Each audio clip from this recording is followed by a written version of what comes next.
Hi అందరికీ. మా స్కూల్లో అయితే సంక్రాంతి సెలబ్రేషన్స్ అయితే జరుపుకున్నాము. రంగోలి వేయడం అయితే అయిపోయింది. అందులోకి అయితే గొబ్బెమ్మలు పెట్టడానికి గొబ్బెమ్మలను అయితే రెడీ చేస్తున్నారు. ఇక్కడైతే పందెం కోళ్ళు పందెంలోకి దిగడానికి సిద్ధంగా ఉన్నాయి. మా ఆయన అయితే పందెానికి రెడీ అంటున్నాడు కోడిని పట్టుకొని.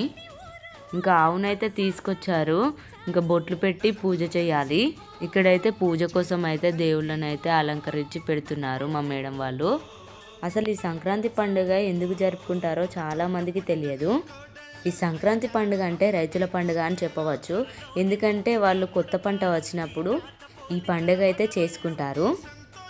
అవును, అడగడం మర్చిపోయాను, మీ స్కూల్లో సంక్రాంతి సెలబ్రేషన్స్ చేసుకున్నారా? చేసుకొని ఉంటే కామెంట్ బాక్స్లో కామెంట్ చేయండి. నేనైతే ఫుల్గా ఎంజాయ్ చేశాను. నా వీడియో మీకు నచ్చినట్లయితే లైక్ చేయండి, షేర్ చేయండి, సబ్స్క్రైబ్ చేయండి ప్లీజ్ ఫ్రెండ్స్.